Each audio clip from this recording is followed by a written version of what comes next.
1998-99 चे महाराष्ट्र केसरी पहलवान गोरख सरका आपल्या सोबत आहेत। आज बऱ्याचशा पहलवानांचं कौतुक केलं जाते आणि त्यांना प्रसिद्धी भरपूर मिळली जाते, परंतु त्यावेळेस अशी सोशल मीडिया वगैरे काय नव्हतं। आज कुस्तीला मोठमोठे बक्षीस ठेवलं जातं, हे त्यावेळेस काय नव्हतं, परंतु कुस्ती एक नंबर व्हायची। अनेक वेळेस बऱ्याचशा पहलवानांसोबत कुस्त्या ह्या कधीच सांगू शकत नाही त्या कुस्तीचा निकाल काय हे होत होत्या, कारण जिल्ह्यातनं निवड म्हणजे खूप मोठी गोष्ट असायची। हे असतात, काय सांगाल त्यावेळेसची कुस्ती ना आता कुस्ती म्हणजे ईर्षेने कुस्ती, कधी कोणाला विजय होईल कोण काय होईल सांगता कोणाचीच कुस्ती सांगता येत नाही। तुम्ही सातारा जिल्ह्यातनं खेळला, हो सातारा जिल्ह्यात खेळलो। महाराष्ट्र केसरी किती 98-99 ना? हो। फायनलला कोणाबरोबर कुस्ती आली? मौला शेख। आणि त्याच्या अगोदर कुस्त्या किती करावं लागल्या? 5-7 कुस्त्या मला करावं लागल्या, मॅटवर नव्हतं मी। मॅटवर खेळला? हो। त्यावेळी मॅट सुविधा होती का तुमच्या तालमीत? होती ना। तुम्ही शाहूपुरीत होता ना? तालमीत नव्हती, सुविधा नव्हती, पण अशी सुविधा नव्हतीच मॅट, तरी त्यातनं तुम्ही मॅटवरनं महाराष्ट्र केसरी झाला। मॅटवरनं महाराष्ट्राचा। मग त्याच्या बाहेर वगैरे कुठे खेळलात का राष्ट्रीय आंतरराष्ट्रीय दर्जाच्या? नाही नाही, तसं कुस्त्या असं मैदानी कुस्त्या झाल्या माझ्या। कोणाकोणाबरोबर झाल्या कुस्त्या? बरेच आहेत, दिल्लीवाले हे ते पाडले।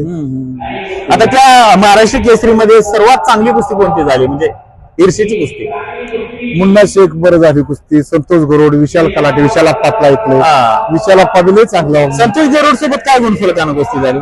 काहीतरी 3-0 हा। मुन्ना शेख 5-0 आता वाघोली या ठिकाणी 18 ते 22 मार्च दरम्यान स्पर्धा आहे, अधिवेशन आहे, स्पर्धेचं भव्य दिव्य रूप आहे। त्या स्पर्धेकडे काय सांगाल, कसे दिवस आले पहलवानासाठी? पैलवानाचे चांगले दिवस आले। सातव साहेबांसारखे असे स्पॉन्सर तयार व्हावे ते, रामकृष्ण सातव साहेब आहेत का नाही, यांच्यासारखे स्पॉन्सर तयार व्हावे आणि अशाच कुस्त्या बक्षीस ठेवून कुस्त्या मराठी झाले पाहिजे। त्या काळात आम्हाला काहीच बक्षीस मिळालं नाही मराठी, आता भरपूर बक्षीस मिळते। पैलवानांनी कुस्ती मेहनत करून पैलवानच्या ऑलिम्पिक ही तयार होतील अशी माझी इच्छा। नक्कीच। आणि तुमच्या इथे राहुल सर तुमचं कोण लागतं? पुतण्या का? पुतण्याचं। तो पण चांगला पैलवान होता, आता बस केली का कुस्ती? बस केली त्याने। नक्कीच। आणि एकेकाळचे तुफानी पहलवान आहेत गोरख सरक आपल्या सोबत, आणि नक्कीच त्यांची भावना आयोजकांबद्दल आज त्यांचं कौतुक केलेलं आहे। मी या व्हिडिओच्या माध्यमाने सांगतो की महाराष्ट्रातील अनेक असे आयोजक यावं आणि कुस्तीसाठी भरभरून द्यावं, आणि जे कुस्तीसाठी करेल त्याला आयुष्यात लाल माती कधीच पडून देणार नाही, कधीच लाल माती त्याला कधीच आयुष्यात काहीच कमी पडून देणार नाही। ते उदाहरण आहेत आपल्या मनापासून त्यांनी कुस्ती मेहनत करावी आणि कुस्त्या कराव्यात। काही मुरलीधर अण्णामोहोळ महाराष्ट्र केसरी घेतल्यात, खासदार झाल्यात आणि मंत्री झाल्यात, केंद्रीय मंत्री। महीदादा लांडगे महाराष्ट्र केसरी गेल्यात, आमदार झाल्यात।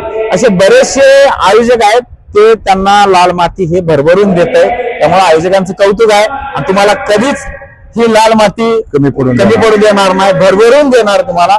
धन्यवाद।